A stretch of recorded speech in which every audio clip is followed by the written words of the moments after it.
Bismillahirrahmanirrahim. Assalamualaikum warahmatullahi wabarakatuh. Sedulur, alon-alon menengo sekedap, rasakno ambeganmu.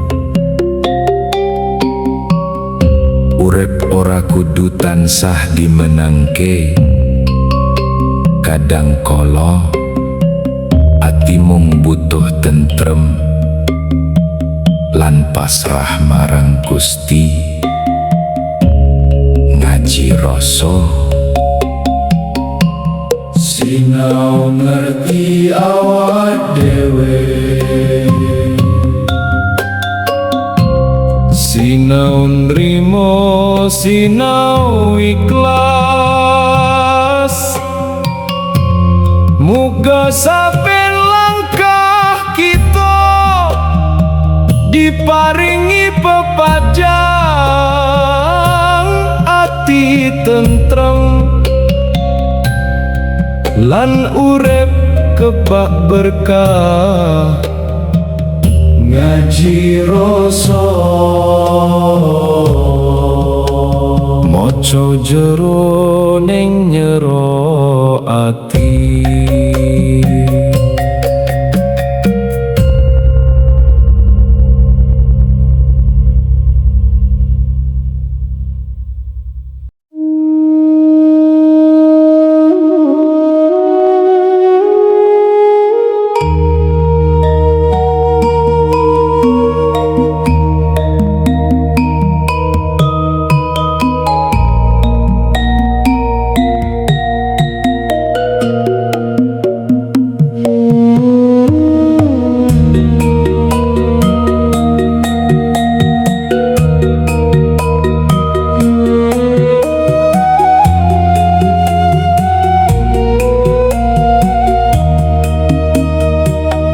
Nalika wengi sumilak lintang, sepi ngandhut swara ning hiyang.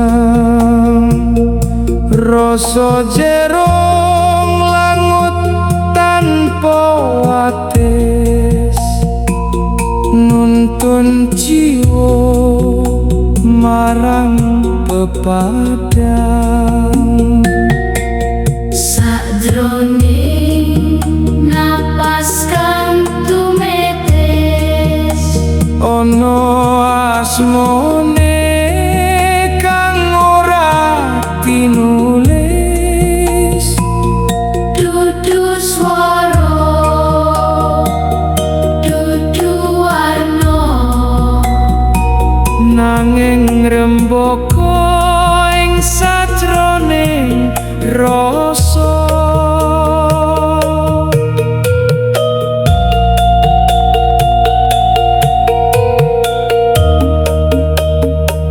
Ngaji rasa ngilmu sejati,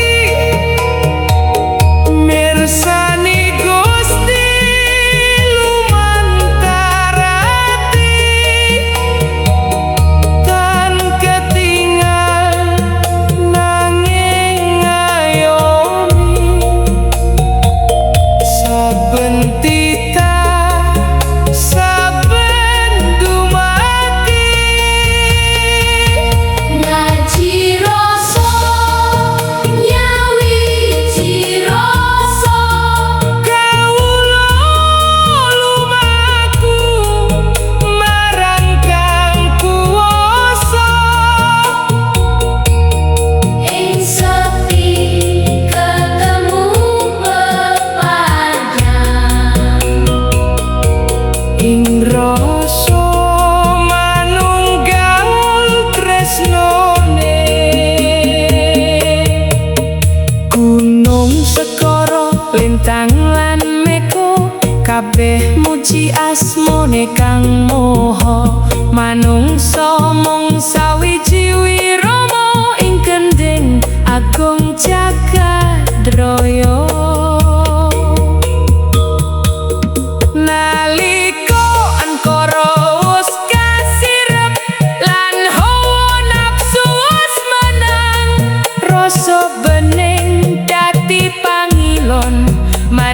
dadi dalan marang kasampurnan.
Rasa sejati tan kena winaja, mung bisa rinoso sajane jiwa.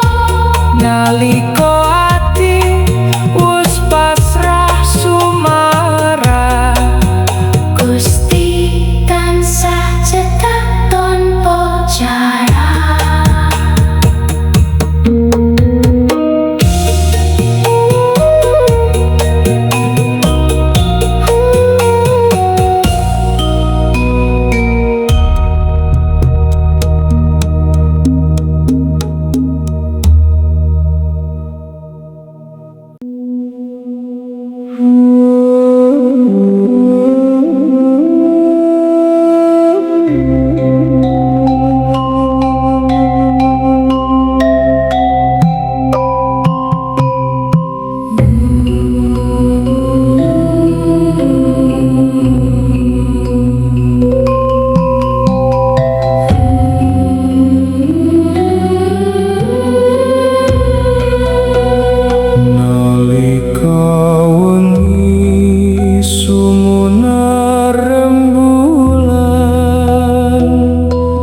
Ati meneng gresep pepadang,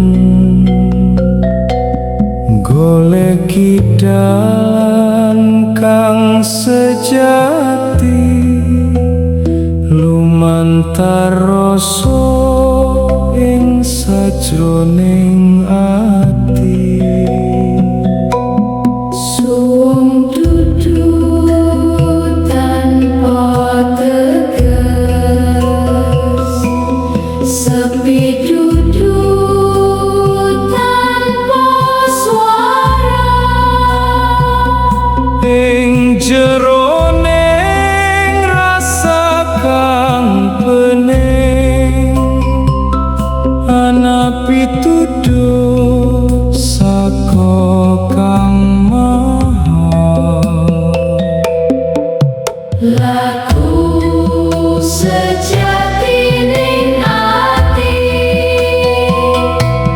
Dudu mung tembung lan janji, nanging lelaku resiki diri, nyedak marang Kang Maha Suci. laku sejati ning ati, Sumarah tanpa pamrih pribadi, nalika rasa wis nyawiji, tentrem pinangge sajroning diri. Angin wengi lir ngelingake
ning ati Sumarah tanpa pamrih pribadi. nalika rasa wis nyawiji Tentrem pinanggih sajroning diri wening ing ati dadi panggilan granggani urip kepakauru sapa tekun lakoni laku pinaringan tentrem tanpa keliru laku sejati ning ati dalan mulya tumuju ilahi tumuju ilahi langgeng ing sajroning jiwa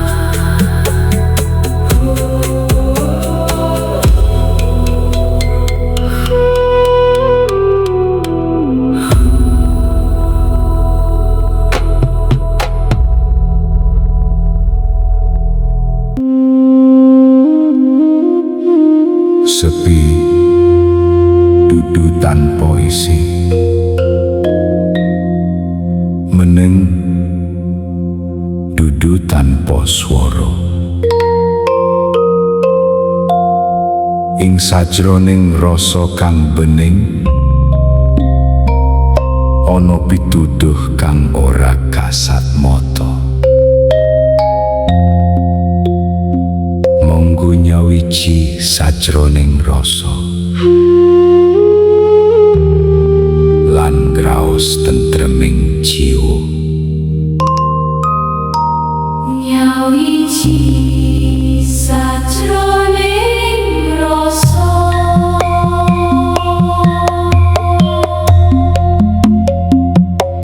nalika wengi tansah menepi rembulan madangi jeroning ati angin liring nggawa pitedah nuntun langkah marang padang jagat gumelar kepapratondo saben dumadi ngemut waskita sing goleki kanthi rasa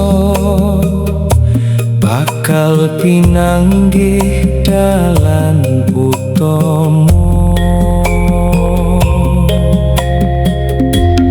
nyawiji sajroning rasa Ninggal pamrih lan angkara ati bening kaya banyu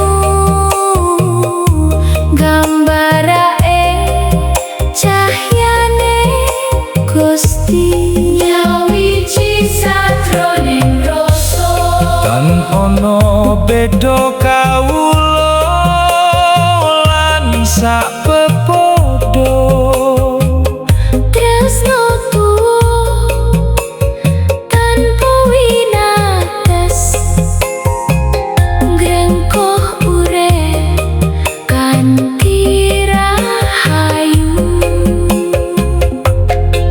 gunung meneng dadi saksi segara ombo ngandhut misteri saben napas lan langkah iki kabeh ana ing kersaning Gusti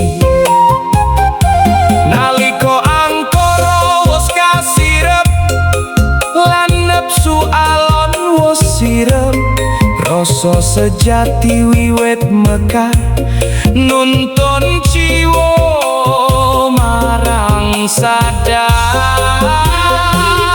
Sajroning rasa ninggal pamrih lan angkara ati dening koi banyu gambarake cahyane Gusti nyawiji sajroning rasa Tan ono beda kawula lan sapodo tresno tuwa tanpa winates ngrengko urip kanthi rahayu Sekti tututan puisi suwung dudu tanpa tepi ing meneng ono swara nuntun jiwa marang asmone nyawiji sajroning rasa mulat sariro saben wektu nalika ati wis sumarah tentrem langgeng tumetes berkah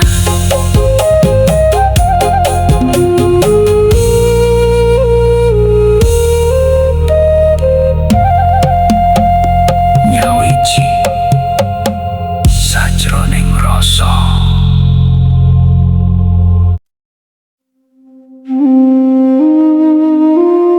Sedulur urip iku kaya banyu mili kadang bening kadang keruh kadang tenang kadang kebak ombak sadurunge nyawang lupute liyan. Coba nyawang diri pribadi amarga kau roh kang sejati asring dumunung ing sajroning ati mulat sariro ora kanggo nyalahke awak dhewe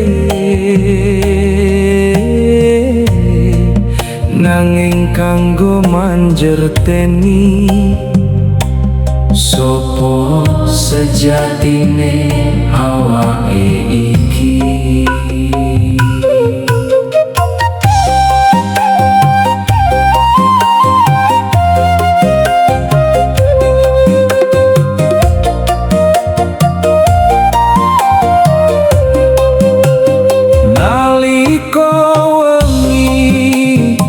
Soyo sepi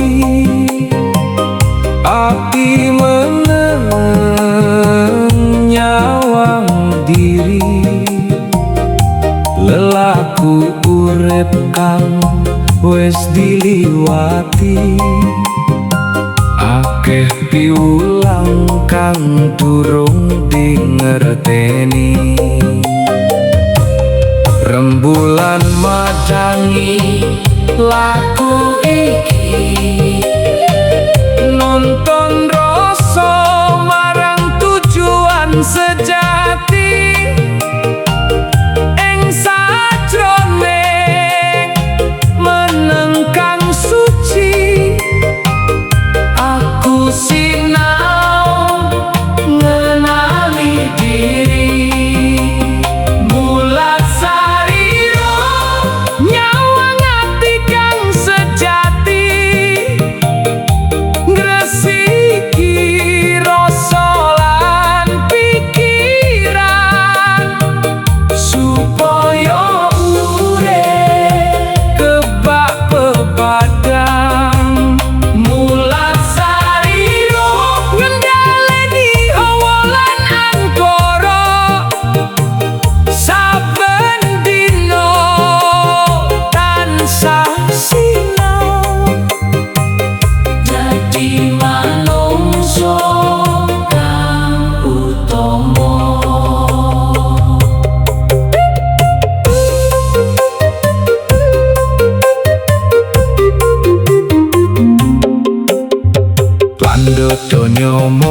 titipan, derajat pangkat mung sandangan, sing langgeng mung amalan kabecikan. Dadi sangu tumuju kalanggengan. Naliko ati wis sumarah, ora ana sengit lan nesu kang gremah. Tresno tuwuh tanpa pamrih, tentrem grempoko ing sajroning ati. Eling lan waspada dadi pepadang ing laku, ojo nganti kesasar ing dalan kang kebah panggoda.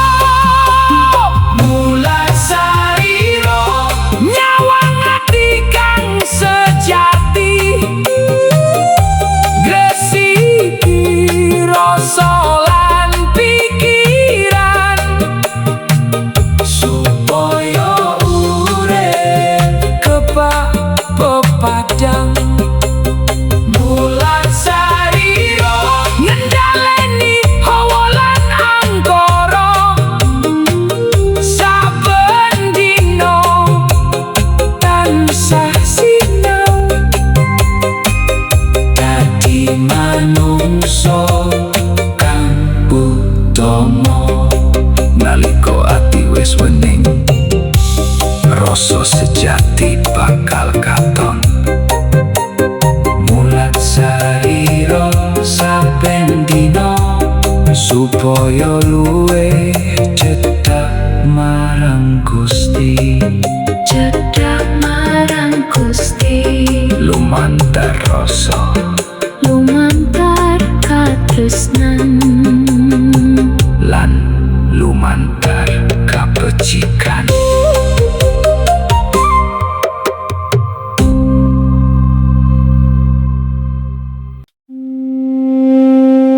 Sedulur, jaman saiki akeh coba. Ayo podo eling lan waspada, supaya urip tentrem lan raharjo.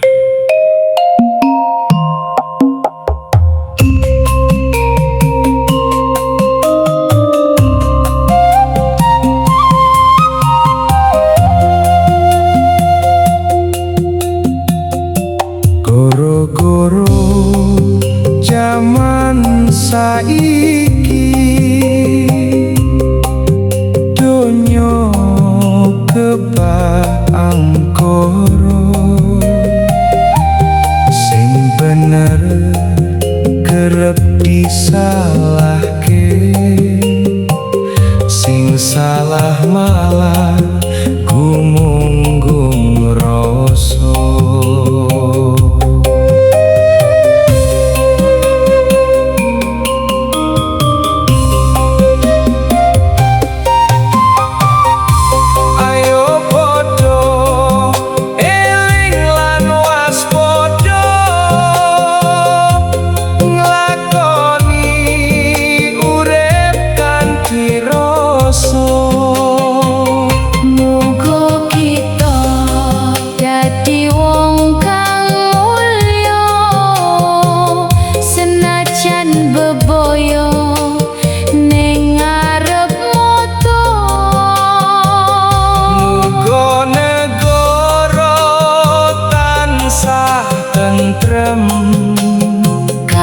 Sambikolo lan pagebluk jaman,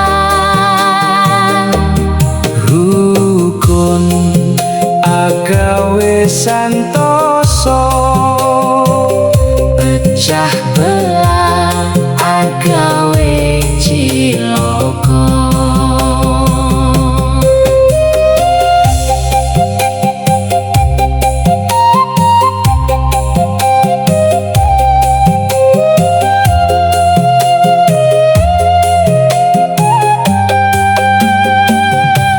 Goro-goro jaman saiki,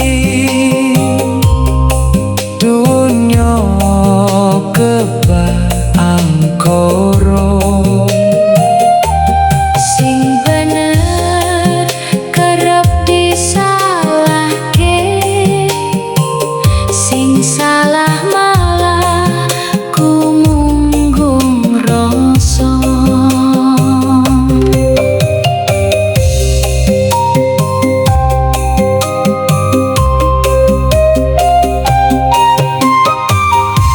ayo padha eling lan waspada nglakoni urip kanthi rasa. Muga kita dadi wong kang mulya, senajan bebaya ning ngarep mata. Muga negara tansah tentrem, Kalih sambikala lan pagebluk jaman. rukun agawe santoso, Pecah belah agawe cilaka. eling waspada nandur becik bakal mundur harjo. Muga Gusti tansah paring pangayoman.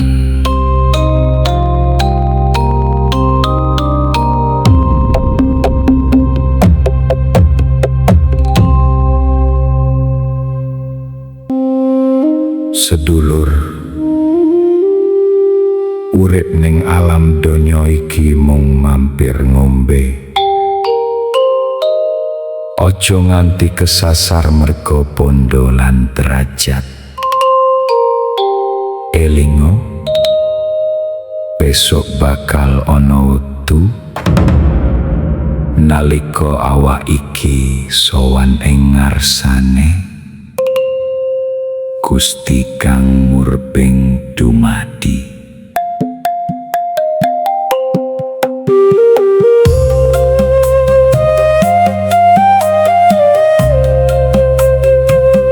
Ayo para sedulur padha ndang elinga, urip ning alam donya aja sembrono.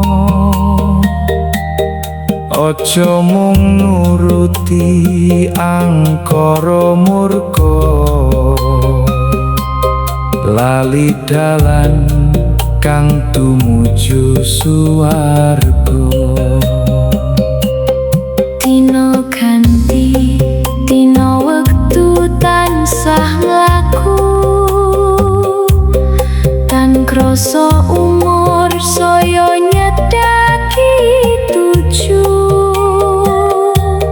Manungsa kabeh mesti bakal lunga, sowan ing ngarsane Kang Maha Kuwasa.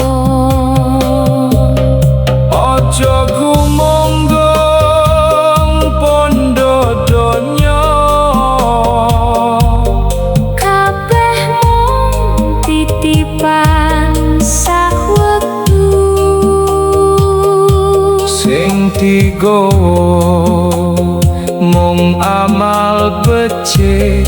Dadi sangu tumuju akhir uripmu. Ayo padha eling lan waspada, Urip rukun tulung tinulunga. muga kita tansah pinaringan. Raharjo lan berkahing Gusti Kang Agung. Pejabate akeh kang lali,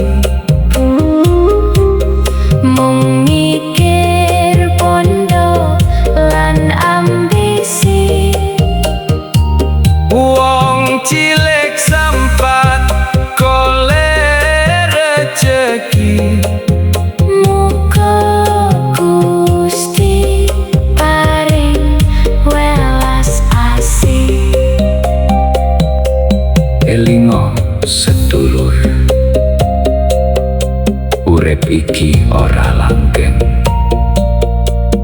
nandur kabecikan supaya uripmu dadi berkahan.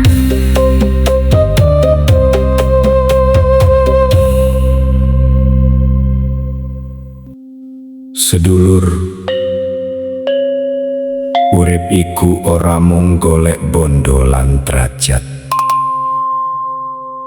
Ana rasa kang kudu dijaga, ana ati kang kudu diresiki. Nalika donya saya rame, aja nganti lali marang Gusti. Amarga rasa sejati bakal nuntun dalan urip kang rahayu.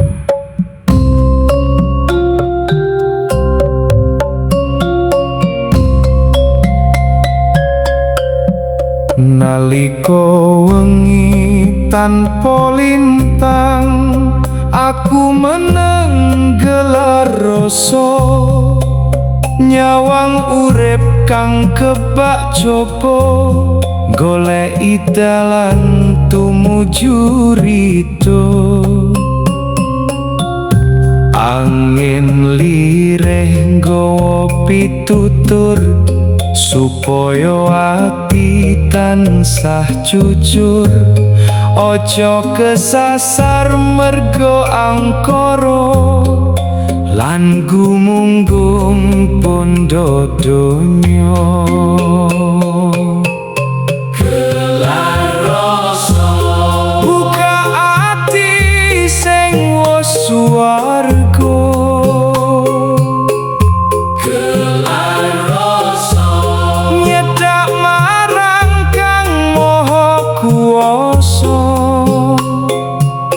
Eleng lan waspada nglakoni urip aja sembrono, muga tentrem tansah ana ing sajroning ati lan rasa. Akeh wong rebut derajat donya, lali yen urip mung sedelo, sing langgeng nanging amal lan kapecikanmu. Nalika rasa wis nyawiji, ati dadi luwih wening, pepadang teka madangi nuntun laku tumuju Gusti.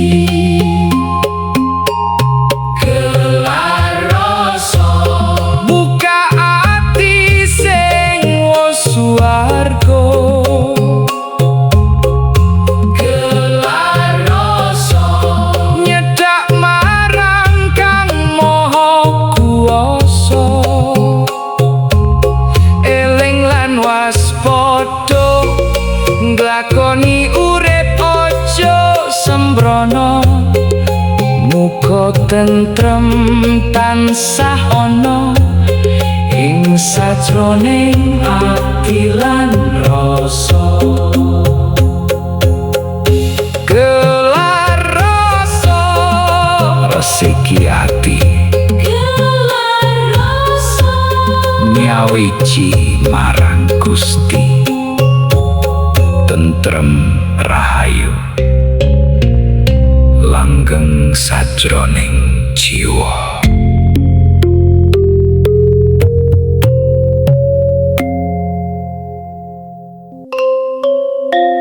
Sedulur, akeh wong mung weruh iki angka, nanging tumrap wong sing gelem ngaji rasa.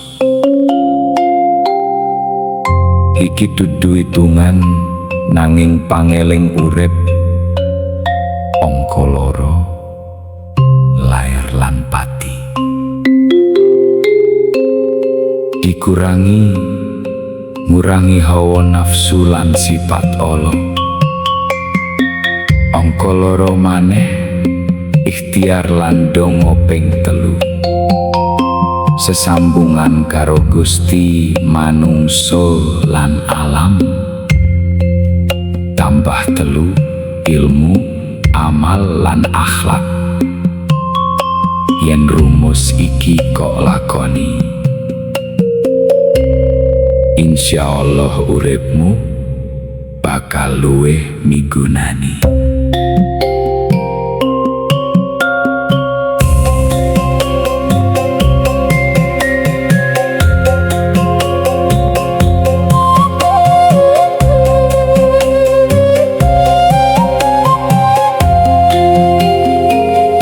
Angka loro lair lan pati, dadi wates urip sejati.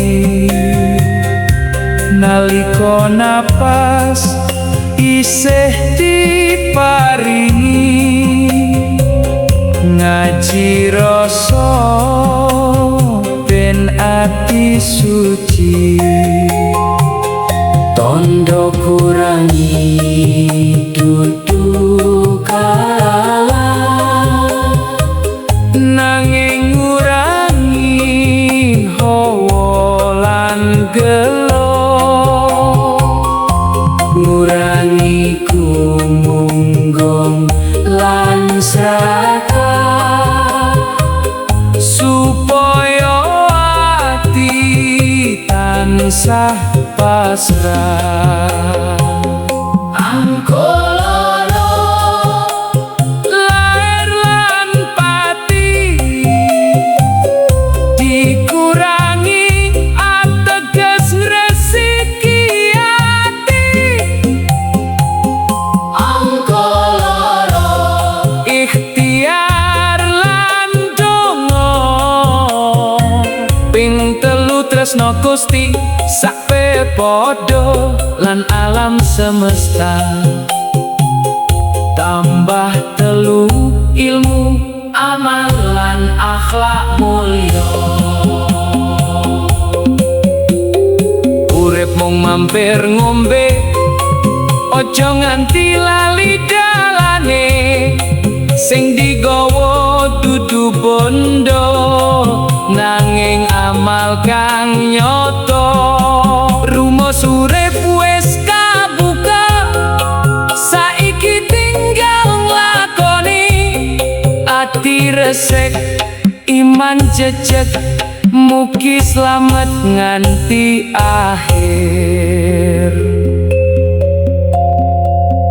Sedulur, yen wis ngerti rumuse urip, ojo mung diapalke, nanging lakonono saben dina. Awit ilmu tanpa amal mung dadi wacana, nanging ilmu sing diuripake bakal dadi pepadang tumuju dalan Gusti. Ngaji rasa ora mung kanggo dirungokne, nanging kanggo dilakoni.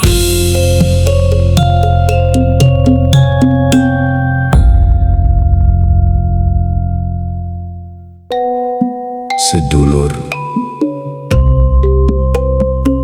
ora kabeh wong sing mesem kuwi atine tentrem. Ora kabeh wong sing meneng kuwi ora duwe beban. Kadang wong cilik mung bisa nyimpen luh ing sajroning donga. Awit urip iki ora tansah gampang, nanging elingo sambat marang Gusti Allah iku dudu dosa. Sing ora becik kuwi yen nganti kelangan iman lan pangarep-arep. Yen bumi kaya ora gelem ngrungokne, isih ana langit sing tansah buka kanggo saben donga.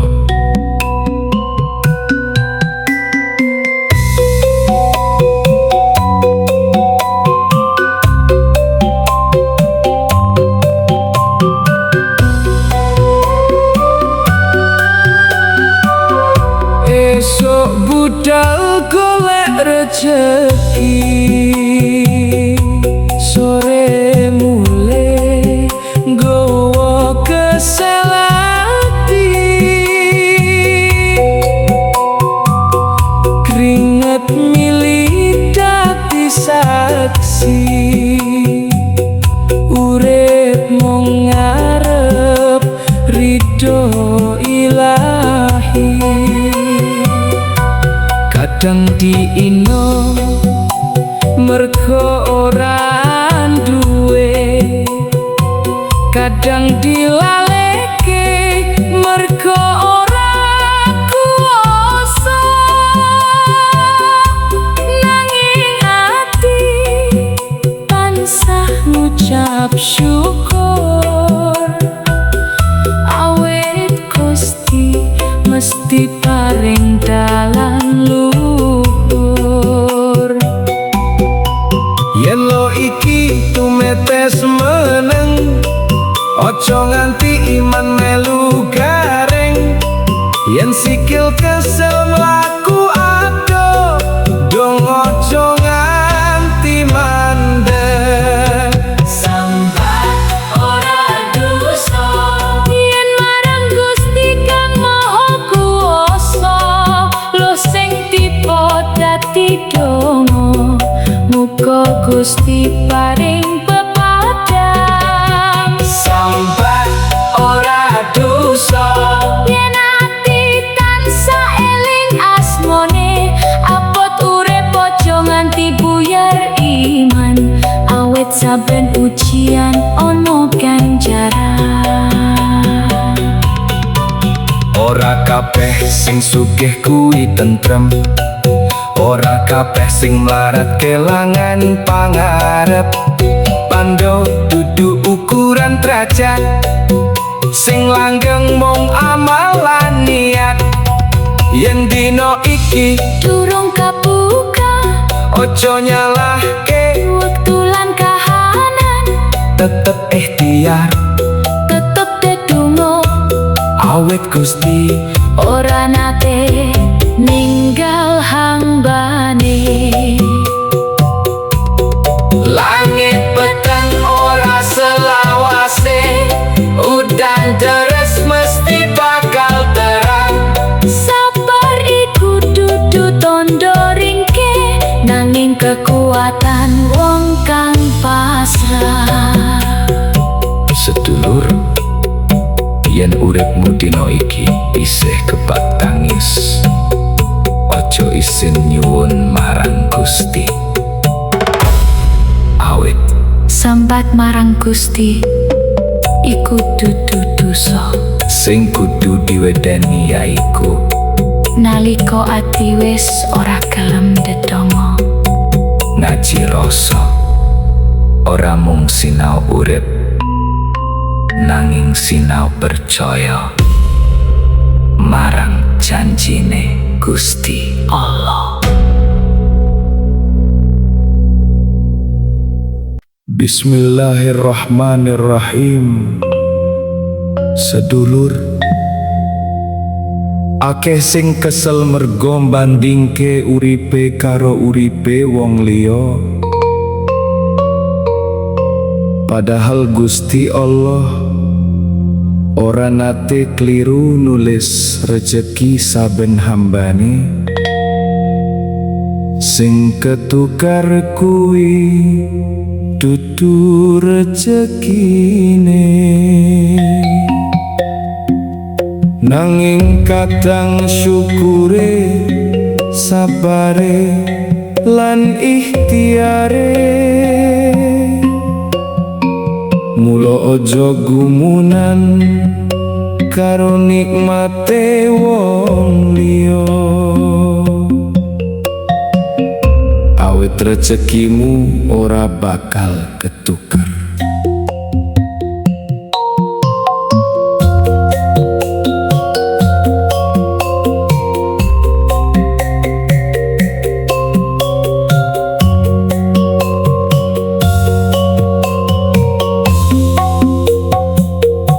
Nalika srengenge durung sumunar, ati wis kebak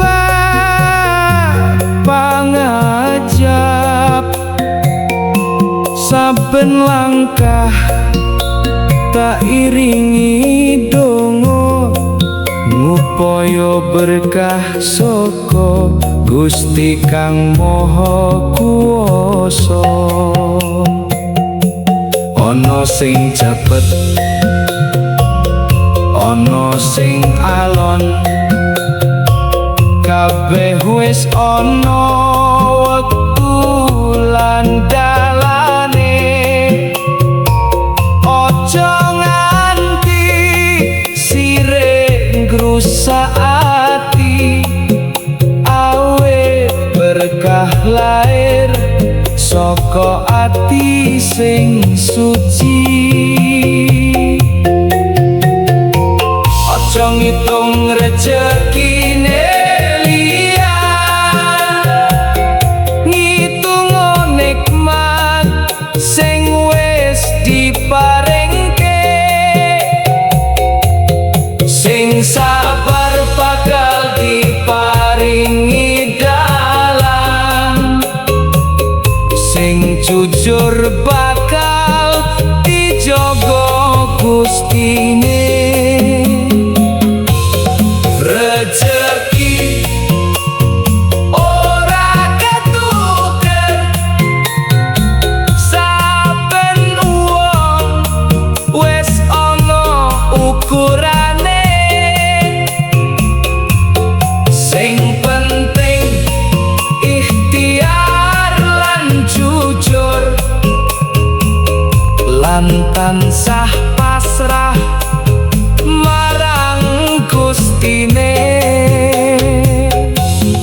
Rejeki ora ketuker,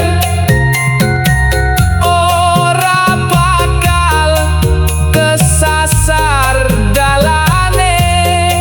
Yen dudu dino iki tekane, sesuk mesti teko ing wektu sing pas. Aja gumunggung mergo sugih, aja cilik ati mergo mlarat. Bandha mung titipan donya, sing langgeng mung amal ibadah. Tangan sing resik golek rejeki, luwih mulya tinimbang ngapusi. Sithik nanging berkah saka Gusti, luwih tentrem ngancani urip iki. Nalika lawang siji ketutup, Gusti mesti buka lawang liyane. Percaya marang janjine, ora ana donga sing muspra. Sedulur, aja wedi yen rezekimu katon telat. Sing kudu diwedeni yaiku nalika ati wis ora gelem usaha lan ora gelem syukur. Elingo, rejeki ora ketuker, sing ketuker mung wong sing ninggal kejujuran amarga kesusu ngoyak donya. Ngaji rasa, urip ora mung golek rejeki, nanging uga golek berkah lan ridho Gusti Allah.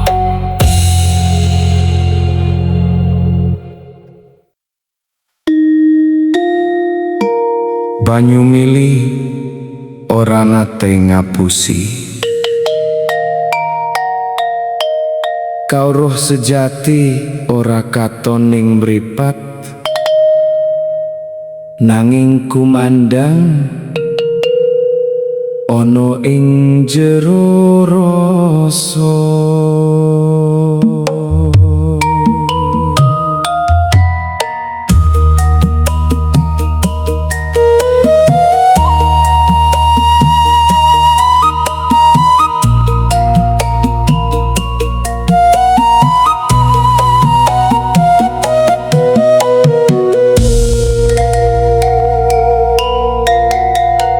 Tirta bening bagi kalbu, ngumbah rereget sajroning laku.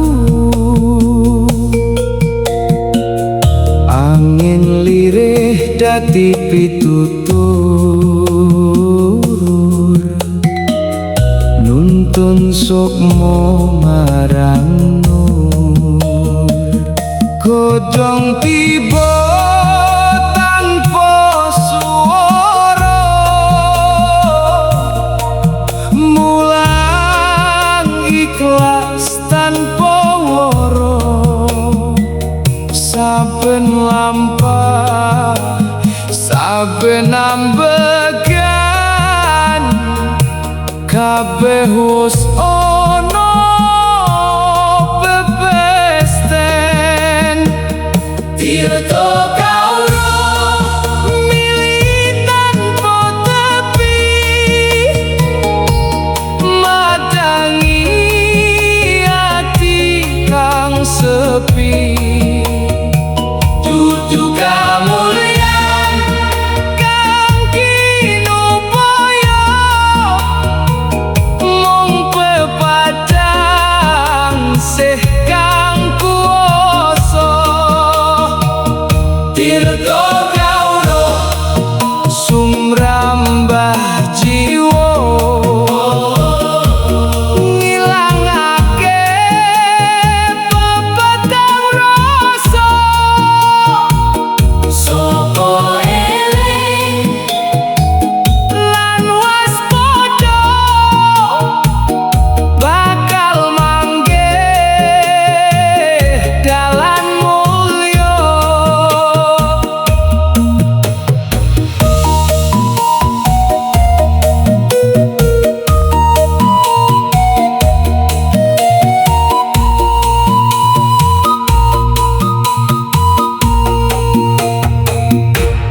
Lintang wengi dadi seksi, yen uripmu mampir ngombe, aja gumunggung marang donya.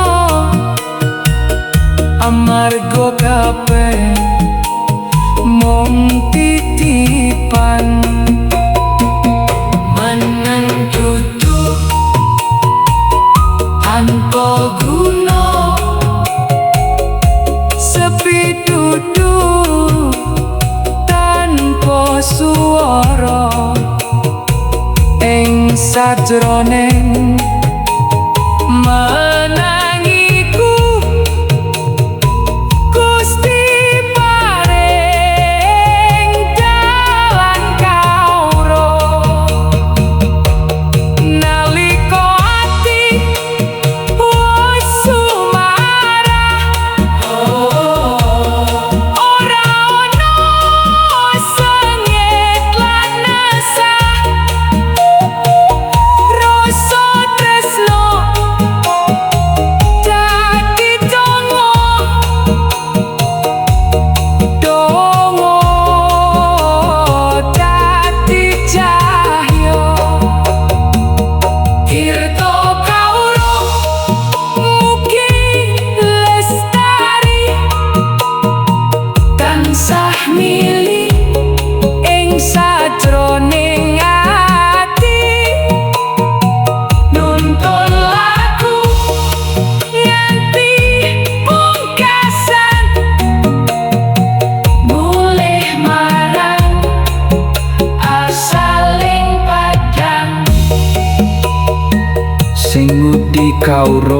bakal nemu gawe kaksanan sing gresiki ati, bakal nemu pepadang.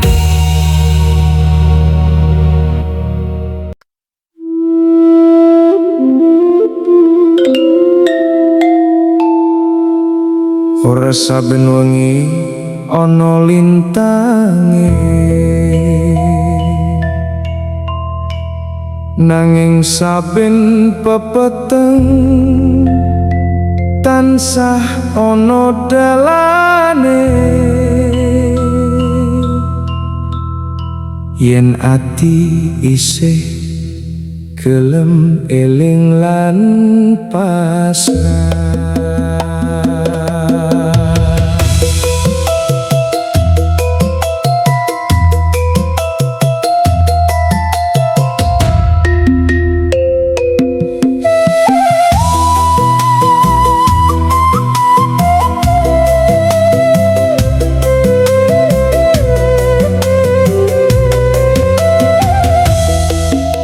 Wengi tanpa lintang, sepi tanpa swara, angin gawa pitakon sajroning rasa.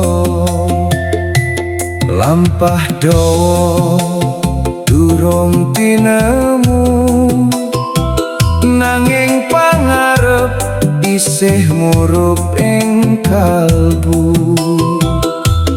Godhong gugur ngancani sepi, Embun tumiba dadi seksi, nalika donya katon peteng, eling dadi suluh kang madangi. Ojo wedi yen dalan peteng, amarga esuk mesti rawuh. Saben luh kang tumetes ikhlas bakal dadi berkah. wengi tanpa lintang, ati ojo nganti ilang. Yen Gusti dadi pepadang, peteng bakal dadi padang. Wengi tanpa lintang, mung sawiji panyuwunan, mugi diparingi kegiatan nganti tekan tentreming uripan.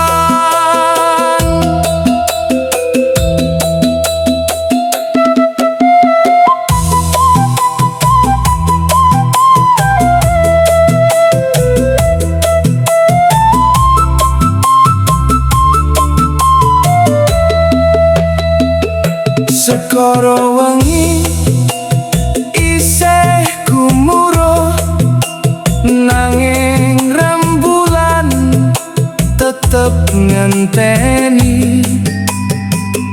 Sabar iku dudu nyerah, nanging percaya marang kersane.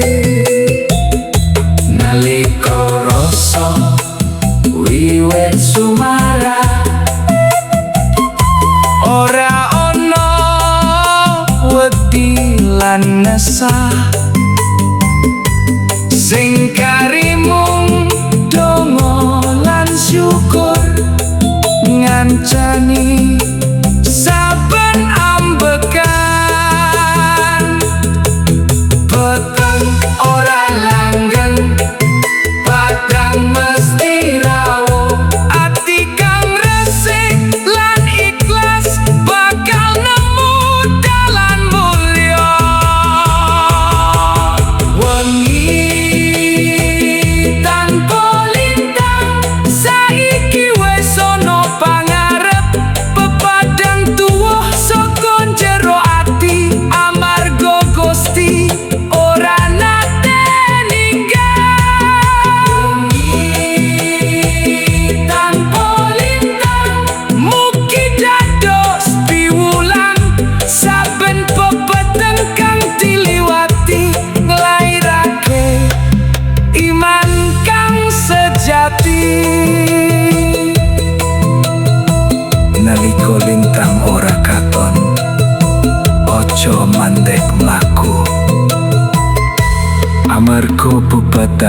sejati asale saka ati kang tansah eling.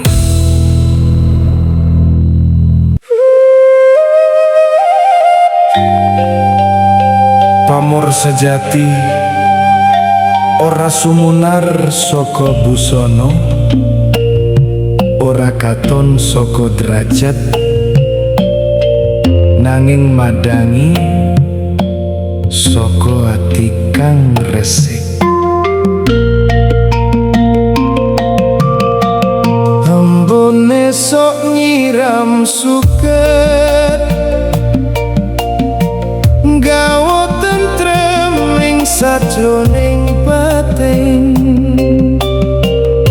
ati resik tanpa pamrih dadi papan duwe welas asih. Angin lirih nggawa pitutur, ojo kesel mudi kabecikan, sebab urip mung satelo becik Allah bakal kinanti.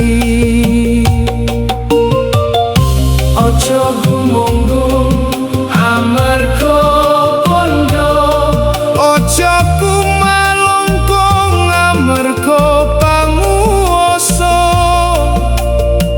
sing langgeng mung laku utama lan ati kang tansah nrimo. Pamoring ati sumunar tanpa geni, madangi laku saben dina kanthi tresno lan andhap asor.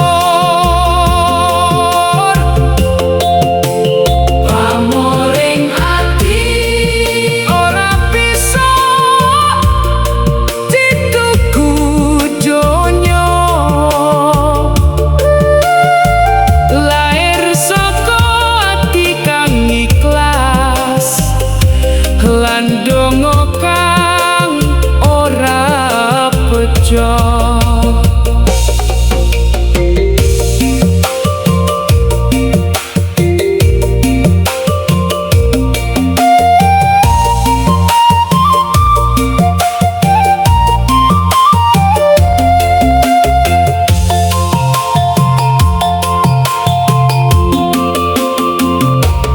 Godhong gugur mulang rimo, banyu mili mulang sabar.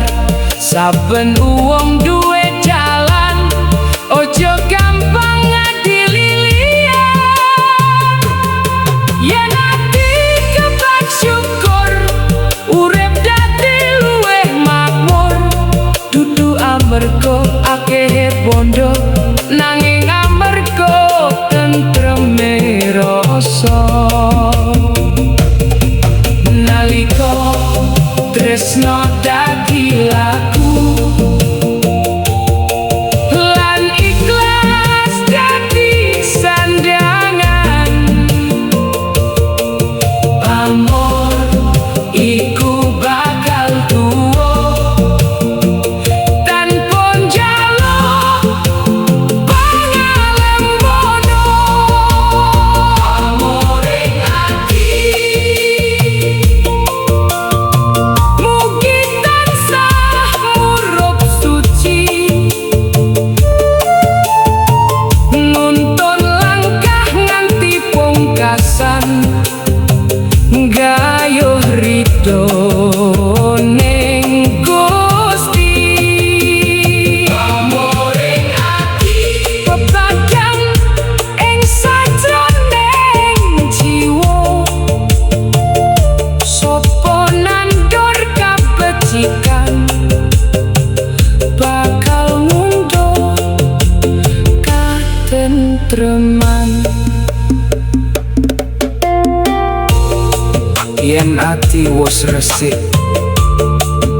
Pamor ora perlu dikoleki, amarga bakal sumunar dhewe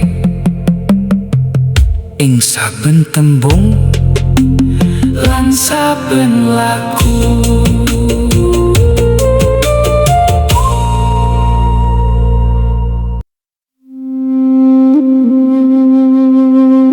Ora kabeh cahya katon ing mripat, ana cahya kang mung katon dening ati. Nalika rasa wis bening, nur bakal madangi saben lampah.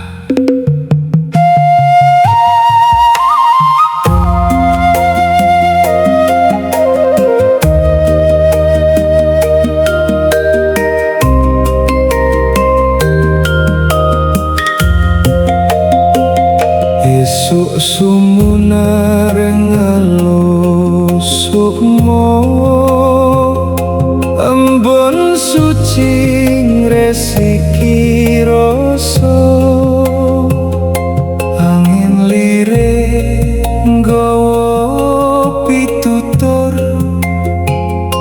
eling lan sabar dadi sulu. Naliko ati tanpa pamrih, tresno tuwuh tanpa milih, Urip iki mung titipan, becik dadi dalan kamulyan. Ojo kesasar dening pepadang semu, ojo kesilau gemerlaping donya. sing sejati ana ing jero, nganti ati rumangsa legowo. Nur ing rasa madangi sajroning jiwa, Saben ambegan dadi donga, saben lampah kebak makna. Nur ing rasa murup tanpa kobong geni, nuntun ati marang tentrem, gayuri jane ilahi.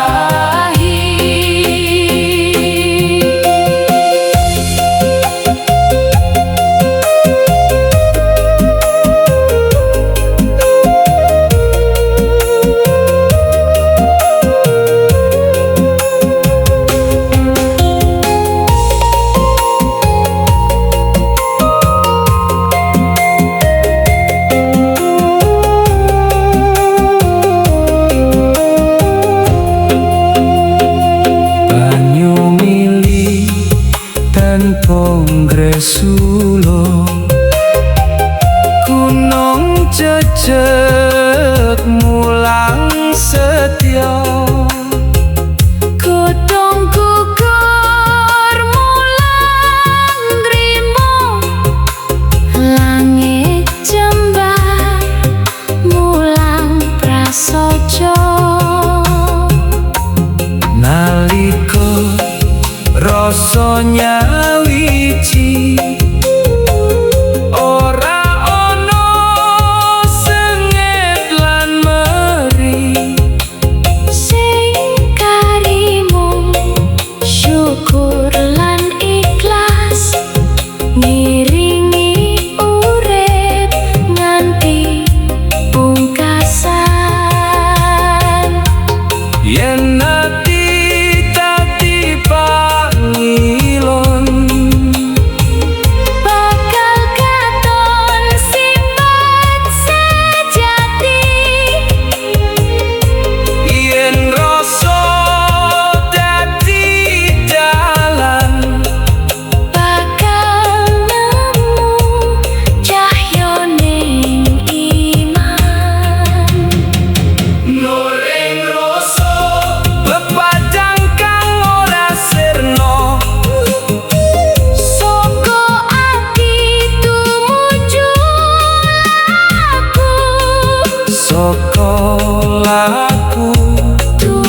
padange srengenge